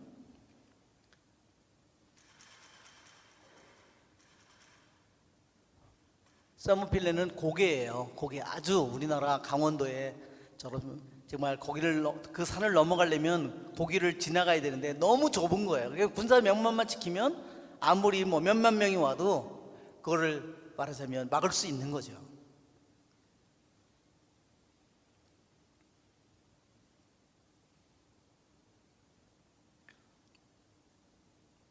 그렇지만 그가 일어서자마자, 알렉산더 대왕이 일어나자마자 그의 나라는 부서져 천하사방으로 나뉘었다. 그게 아까도 말한 것처럼 이 지도에서 보면 마체도니아 본토, 그리스 본토를 다스리는 사람이 있었던 거예요. 여기 스레이스. 그럼 누구겠어요? 그러니까 알렉산더의 자기 형이나 그 사람이 이제 이 본토를 맡았겠죠. 그 다음에 여기 맡은 사람이 따로 있었어요. 이거는 나중에 이제 여기 지도를 보면 나오겠지만, 여기에 요렇게 다 지금 나눠져 있는 겁니다. 여기 안티고누스라고, 여기 안티고누스가 있고, 여기가 셀레우코스예요. 셀레우코스가 그때는 더 작았고 안티고노스가 상대적으로 컸어요. 여기가 프톨레마이예요. 그런데 나중에는 이 안티고노스가 나중에는 이제 힘이 약해졌어요. 그래가지고 나중에는 어떻게 됐냐면 이 안티고노스가 차지한 자리까지를 다 누가 차지하냐면 셀레우키아 왕조가 이 전체를 다 차지하게 됐고 여기까지는 다 이집트의 프톨레미가 차지하게 됐어요. 그래서 여기에 그리스 본토만 차지하게 된 거죠. 이렇게. 그러니까 나머지 부분 이렇게까지 정해지는 데까지 이렇게 재편이 되고 앞에 부분처럼 전에 있는 것처럼 이렇게 돼 있던 안티고노스가 이렇게 나눠져 처음에는 이렇게 돼 있었지만 나중에 가면서 이제 이렇게 변했다는 겁니다. 안티고노스가 이제 약해졌어요. 그런 기간이 몇십 년이 걸렸습니다. 그의 나라는 부서져 천하사방으로 나뉘는데 그의 자손들에게는 아무것도 돌아가지 않고 통치력도 그의 때와 같지 않을 것이다. 그의 나라가 뿌리째 뽑혀 그들이 아닌 다른 이들에게 넘어갈 것이다. 아주 이제부터는요, 이 그리스 제국이 이제 알렉산더가 이렇게 통일을 했지만 그 나라의 통치가 정말 완전히 뒤죽박죽이에요. 자, 5절에 보면 남쪽 임금이 강력해지겠지만 남쪽 임금은 어느 왕조인가요? 아까도 한 것처럼 프톨레미 왕조예요. 북쪽 왕조는 뭐라 그랬죠? 셀레우코스 왕조 또는 셀레우코스라고 왕 이름이도 나오고 다른 것은 안티오쿠스라고도 나왔다. 남쪽 임금이 강력해지겠지만 그러니까 이 그리스 제국이 알렉산더 이후에 네 부분으로 나눠진 다음에 점차적으로 20년 30년이 지나가면서요 제일 강력한 부분이 어디가 됐냐면 남쪽 이 에집트였다는 거예요. 왜? 거기는 뭐 에집트에 옛날부터 파라오의 그런 저기가 통치력이 있었으니까 남쪽 임금이 강력해지겠지만 그의 장수들 가운데 하나가 그보다 더 강력해져서 그의 영토보다 더 큰 영토를 통치할 것이다. 이게 무슨 소리냐면요 여기에 원래 지금 여기에 보면 이 페르시아가 멸망하고 그리스가 이 나라를 전체를 차지한 다음에 네 나라로 갈라져서 다시 서로 영토 분쟁이 계속 이루어지다가 나중에 어느 정도 안정되면서 몇백 년 동안을 그것이 가는데 여기에 프톨레미의 왕조가 제일 강했다 그랬죠? 그런데 여기 밑에 있던 한 장수가 하나 있었는데요. 그 장수는 원래 어디를 책임졌냐면 알렉산더가 통치할 당시에요. 어디에 책임자였냐면 여기 셀레우키아라고 하는 이 부분의 책임자였어요. 책임자인데 이 사람이 어떻게 됐냐면 여기 있는 것처럼 셀레우키아 여기에 셀레우키아의 통치자였는데 어느 날 안티고노스가 셀레우키아를 방문했어요. 방문했는데 극진히 이제 여기가 더 힘이 센 사람이었어요.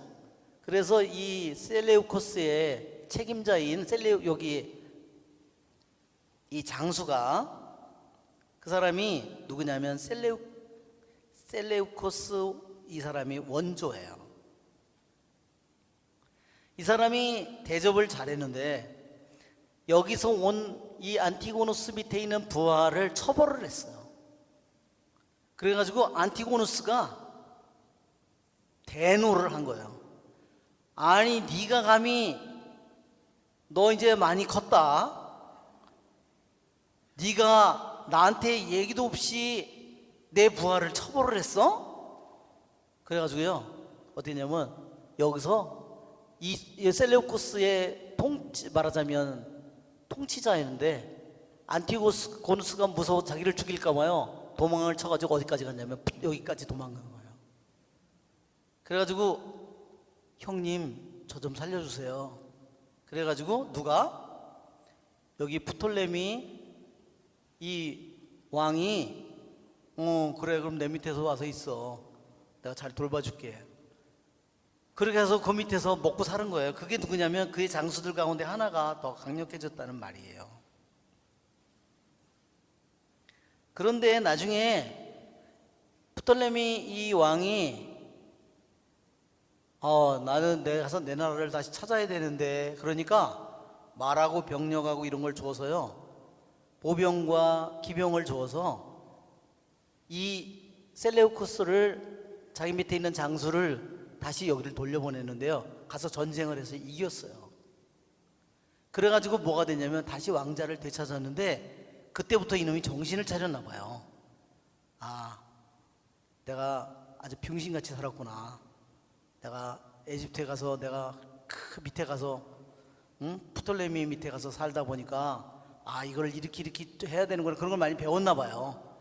그래가지고 이제는 정신을 차려가지고요, 나중에 여기를 물리치게 됐어요. 그래가지고 이게 이제는 여기까지 다 차지하는 셀레우코스 왕조를 만들게 되었습니다. 자, 우리 도표를 보면 그래서 자,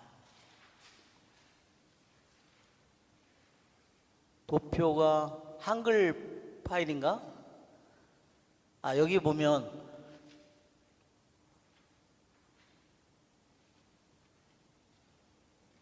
자, 이렇게 된 겁니다. 자, 프톨레미 1세, 셀레우쿠스 1세.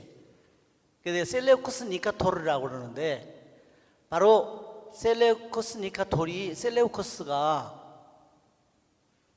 그 안티고누스가 무서워서 도망을 쳐서 프톨레미 밑에 가서 에집트에 거기에 가서 장수로 있다가 몇 년을 살다가, 형님 나 돌아가 좀 도와줘. 그래서 병력을 가지고 가서 셀레우키아 왕조 안티고누스랑 싸워가지고 다시 차지했다는 거예요.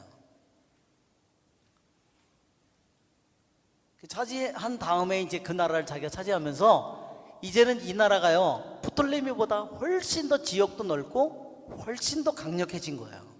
그래서 여기는 남쪽의 왕국이고 여기가 북쪽의 왕인데, 남쪽 왕에 가서 부하로 있던 애가 더 거대한 왕국의 강력한 왕이 되어버렸다는 거죠. 이게 지금 그 이야기입니다. 그러면서 그 다음에는 이제 프톨레미가 죽으면서 프톨레미 2세, 다시 프톨레미 3세, 다 죽으면 여기 4세, 5세 이렇게 나온 거예요. 6세. 그래서 여기도 보면 셀레우쿠스 1세, 그런데 셀레우쿠스가 죽고서 그 다음에 나온 사람이 안티오쿠스 1세예요. 그 다음에 안티오쿠스 2세, 그 다음에 셀레우쿠스 2세, 셀레우쿠스 3세, 안티오쿠스 3세, 그 다음에 셀레우쿠스 4세, 그 다음에 안티오쿠스 4세가 나오는데, 여기가 바로 안티오쿠스 에피파누스라는 거죠. 이제 우리들이 이 두 왕조의 이 그 변해가는 모습을 보게 되는데, 이제 이스라엘이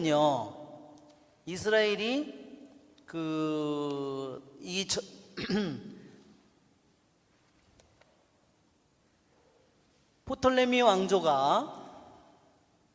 왕조가 이스라엘을 다스린 것은 언제냐면 323년서부터 204년까지는 120년간을 프톨레미 왕조가, 남왕국이 다스린 거, 지배를 한 거예요.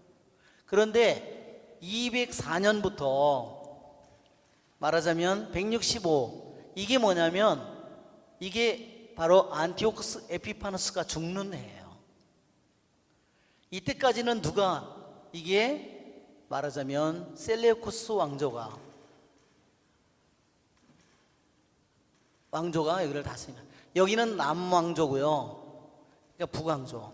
그러니까 남왕조가 다스린 기간이 훨씬 길어요. 이때 말하자면 이야기들이 나오는 것이 마카베오의 이야기할 때 이런 얘기들이 많이 나와요. 그러니까 이제 우리들이 마카베오를 읽으면은, 이것을 공부하면 훨씬 더 여러분이 이해하기가 쉬울 거예요. 우리들이 역사 속에서는 클레오파트라가 어느 나라 여자예요? 클레오파트라가 어느 나라 여자죠? 이집트 여자죠? 근데 저도 그렇게만 알고 있었어요. 그러는데 클레오파트라가요, 수도 없이 많더라고. 원래 원조 클레오파트라는요, 북왕조 셀레우키아의 딸이에요. 그래서 저도 깜짝 놀랐어요. 이거를 공부하다가 아니 클레오파트라가 한 여자인 줄 알았더니 클레오파트라가 수도 없이 많은 거예요. 자 보세요. 자 여기 족보를 보면 클레오파트라 셀렌, 클레오파트라 셀렌, 클레오파트라 때야, 클레오파트라 4세, 클레오파트라 때야. 도대체가 클레오파트라가 도대체 몇이야? 그죠? 진짜 클레오파트라가 너무 많죠? 클레오파트라가요 8세 9세 막 이렇게 나와요. 그러니까 이 클레오파트라는 원래 보니까 북왕조의 셀레우키아의 공주였어요. 그런데 왜 클레오파트라가 에집트로 갔겠냐? 딸을 정략 결혼시킨 거죠. 북쪽에서 남쪽으로. 프톨레미 왕조에 왜 그랬을까요? 북쪽이 셀 때 그랬을까요? 남쪽이 셀 때 그랬을까요? 남쪽이 세니까 자기가 약하니까 우리 딸 예쁘니까 잘 보여달라고 한 거예요. 이 짓을 얘네들이요 계속 그 짓을 해요. 남쪽은 자기 힘이 약해지면요 또 북쪽에다가 딸을 보내. 지금 이제 그게 이제 여기서 나올 거예요. 아주 콩가루 역사예요. 콩가루 역사.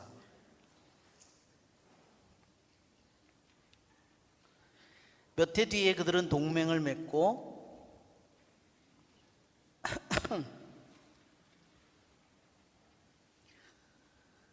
협약을 비준하는 뜻으로, 그러니까 남쪽과 북쪽이 야 우리 이렇게 싸우지 말고, 원래 우리 그리스 제국 아니야, 우리 그리스 사람들인데 우리 싸우지 말고 우리 잘 지내보자, 피를 흘리지 말고, 협약을 비준하는 뜻으로 남쪽 임금의 딸이 프톨레미 왕이 북쪽 임금에게 셀레우쿠스 왕에게 딸을 시집을 보낸 거예요.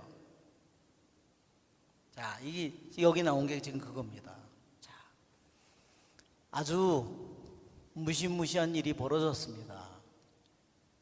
자, 여기 베레니체라고 있죠? 안티오쿠스가 있어요. 그러니까 셀레우쿠스 1세. 그런데 여기 보면 안티오쿠스 2세. 그러니까 셀레우쿠스는 북왕국이에요. 북왕국의 족보예요. 북왕국의 셀레우쿠스 1세가 죽고 안티오쿠스 1세가 잠깐 있다가 안티오쿠스 2세가 등장했어요.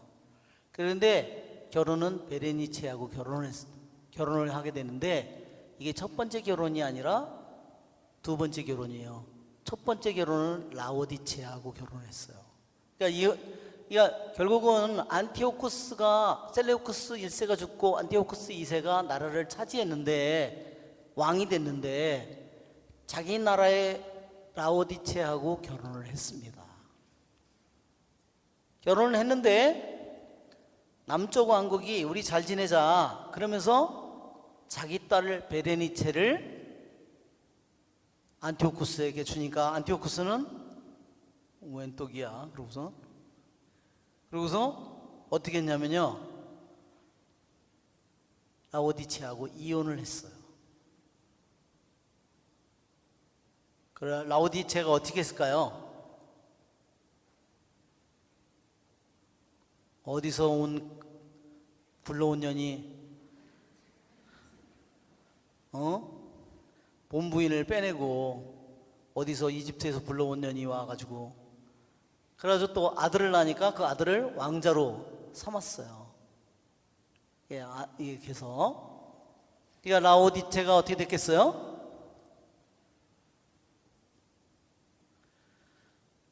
이 새끼 내 두고 보자, 그죠? 칼을 갈았겠죠? 자세한 내용을 제가 알려드릴게요. 어떻게 됐나.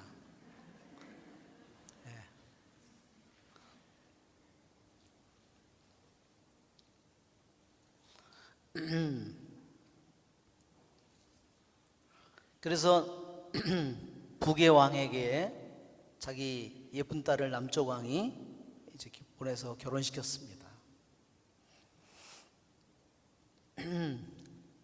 그랬는데 어떻게 됐냐면 장인이 죽었어요. 남쪽의 왕, 남쪽의 프톨레미 왕이 죽은 거예요. 죽으니까 이제 더 이상 눈치 볼 일이 없잖아요. 계약을 맺었는데. 그러니까 다시 누구를 다시 맞아들였어요? 걔도 조강지처가 낫다. 저녀는 젊기만 하지, 응? 강자만 세지, 응? 그래가지고 다시 첫 번째 부인을 다시 맞아들였어요. 그러니까 이 라오디체가 어떻게 됐죠? 자기가 다시 왕비의 자리에 오르니까 그래서 이 베레니체하고 아들을 독사시켜서 죽여버렸어요. 그리고 나중에는 결국은 자기 남편도 독사를 시켰대요. 그러면서 누가 왕이 됐을까요? 라오디체가 자기가, 그러니까 아들은 너무 어리니까요. 자기가 아들을 왕으로 시키긴 시켰는데 너무 어리니까 자기가 섭정왕이 된 거예요. 그러게 이제 어떻게 됐을까요? 그 다음에 프톨레미 왕가에서 보니까 이제 프톨레미 왕은 죽었는데 누가 이제 왕이 됐어요? 프톨레미 2세가 왕이 됐죠. 아들이 왕이 됐죠. 아들이 왕이 됐는데 자기 누이가 어떻게 됐어요? 내가 인연을 죽여버려야 되겠다. 그래가지고 쳐들어간 거예요. 쳐들어가서 어떻게 했을까요? 결국은 라오디체와 그의 자식을 모두 다 죽이게 되는 거예요. 이러한 여기가 지금 그 예언입니다. 그러니까 너무 소름 끼치는 일이에요. 그러나 그 여자는 세력을 유지하지 못하고, 그러니까 베레니체가 프톨레미 이집트의 이 여자가 거기 가서 정략으로 계약으로 결혼을 한 거죠. 계약 결혼을. 그리고 나서 왕자가 됐지만 결국은 이제 자기 아버지가 죽는 바람에 장인이 죽으면서 모든 상황이 정반대로 바뀌어서 다시 이 왕이 본래 부인을 다시 자리에 앉히면서 이제 이 여자는 좀 자식도 독사를 당했다. 그리하여 그 여자와 그 여자를 그리로 데려간 자들, 그러니까 뭐 넷이라든지 뭐 대신들이 있었겠죠. 그러니까 그 여자의 자식과 지지자가 적의 손에 넘겨질 것이다. 그때 그 여자와 같은 뿌리에서 난 가지 누굴까요? 오빠겠죠. 그 뒤를 이어 이제 뭐가 됐죠? 왕좌를 차지했으니까 북쪽 임금의 군대를 공격하고 성체로 들어가 그들을 쳐이길 것이다. 정말 하느님께서는 정말 놀랍도록 이 모든 일들을 다니엘에게 일어날 이 일들을 미리 다 보여줬다는 겁니다. 근데 그 자체가 하나의 목적이 아니라 바로 가장 커다란 목적은 어디냐면 사악한 임금 안티오쿠스 에피파노스에 관한 것을 다니엘이 제일 알고 싶은 것은 바로 그거예요. 왜? 자기 민족들에게 극도의 고통과 박해가 올 그러한 일들이기 때문에 제사가 중지되고 성전에 황폐한 우상이 쓰는 그러한 모든 일들을 다니엘은 알고 싶어 한 거고, 그렇지만 이러한 일들을 주님께서는 알려줬어요. 또한 그들의 신들과 주조신상들, 은과 금으로 된 값진 기물들을 전리품으로 이집트에 가져가고 나서 몇 해 동안 북쪽 임금을 내버려 둘 것이다. 그 뒤에 북쪽 임금이 남쪽 임금의 나라로 쳐들어가기는 하겠지만 곧 자기 땅으로 되돌아갈 것이다. 이것은 셀레우코스 2세예요.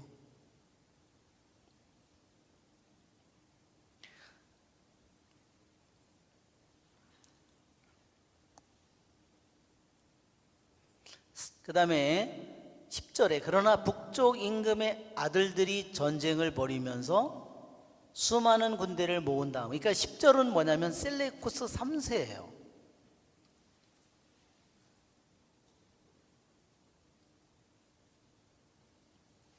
근데 이 셀레우코스 3세를요 셀레우코스 대왕이라고도 불러요.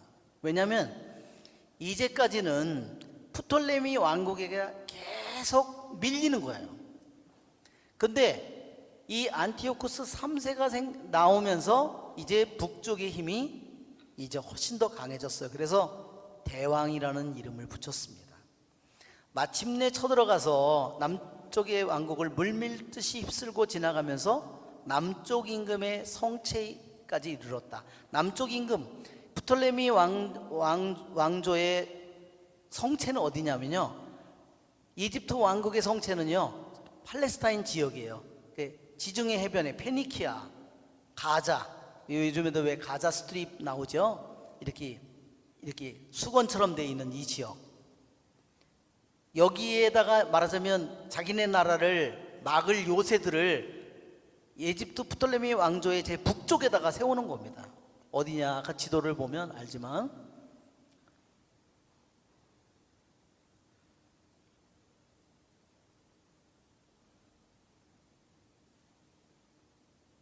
예, 여기 지도 보면 여기 나오죠 지금. 지금 그 지도인데 그거 뭐 여기잖아요. 지금 프톨레미 왕조가 요새를 북왕조와 싸움이니까 최전방이 어디냐면 여기예요. 여기까지가 지금 보라색으로 돼 있잖아요. 여기가 팔레스타인 페니키아 지방이잖아요. 여기에 가자도 여기 들어 있어요.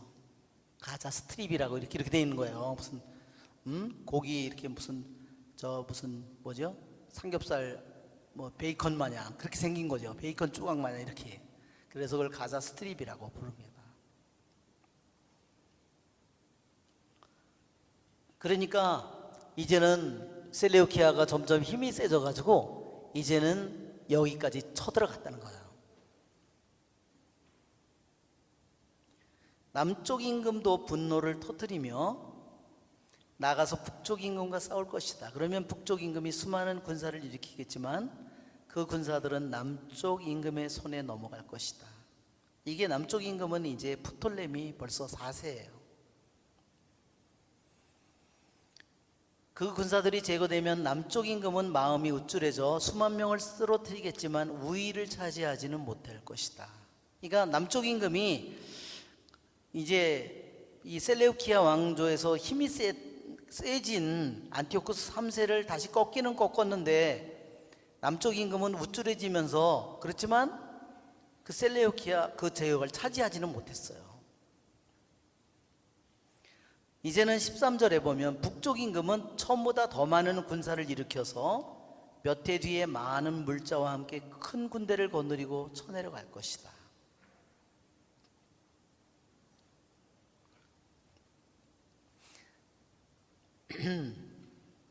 이게 이제 북쪽 임금이요, 이게 말하는 셀레우코스 왕조죠. 셀레우코스 왕조가 남쪽 왕조에게 맨날 전쟁하면 지는데 이때 가장 싸움의 커다란 승리의 관건이 뭐냐면요, 코끼리에 달려 있었대요. 그러니까 아프리카 코끼리하고 아프리카 코끼리 부대를 에집트의 이 프톨레미 왕조에서 코끼리 부대를 제일 앞에 서면 사람이 그걸 견딜 수가 없잖아요. 그러니까 이 북쪽의 왕이 셀레우코스가요 인도 코끼리를 데려왔대요. 인도 코끼리하고 아프리카 코끼리하고 하면요 아프리카 코끼리가 상대가 안 된대요. 인도 코끼리가 냄새가 더 센가 봐요. 냄새도 세고 소리도 더 세고 더 크기도 더 크고. 그래서 아프리카 코끼리가 인도 코끼리를 만나면 아주 질색을 해가지고 도망을 친대요. 그래서 이제 어떻게 됐냐면 북쪽이 이제 예, 승리를 하게 되는 거죠. 자, 이제 오늘 우리 이제 그 지금 이 그리스 왕국이 알렉산더 이후에 네 군데로 나눠졌는데, 네 군데로 나눠진 중에서 이스라엘을 중심으로 북쪽의 왕국과 남쪽의 왕국으로 나눠졌어요. 그렇죠? 북쪽의 왕국이 셀레우키아 왕조고 남쪽이 프톨레미 왕조예요. 이제 이 두 왕국이 서로 이게 이스라엘을 중심으로 서로 엎치락뒤치락 서로 주도권을 다투는 싸움을 하고 있는 우리가 이제 중간까지 왔습니다. 이러면서 이 싸움을 하면서 그 다음에 누가 등장하냐면 안티오쿠스 에피파누스가 등장합니다. 그래서 오늘은 여기까지 13절만 하고 마치도록 하겠고요. 혹시 다음 주에 혹시 휴가 가거나 그래서 못 오시는 분은 혹시 다음 주에 그럼 다음 주에는 그대로 하고 8월 첫째 주는 쉬도록 하겠습니다. 8월 첫째 주는 또 휴가들도 가고 그런 분들도 많고 너무 또 더워서 저기 하니까 오다가 또 돌아가시면 안 되니까 그래서 다음 주에는 수업을 하고 그 다음 주는 한 주 쉬도록 하겠습니다. 영광이 성부와 성자와 성령께 성부와 성자와 성령의 이름으로 아멘.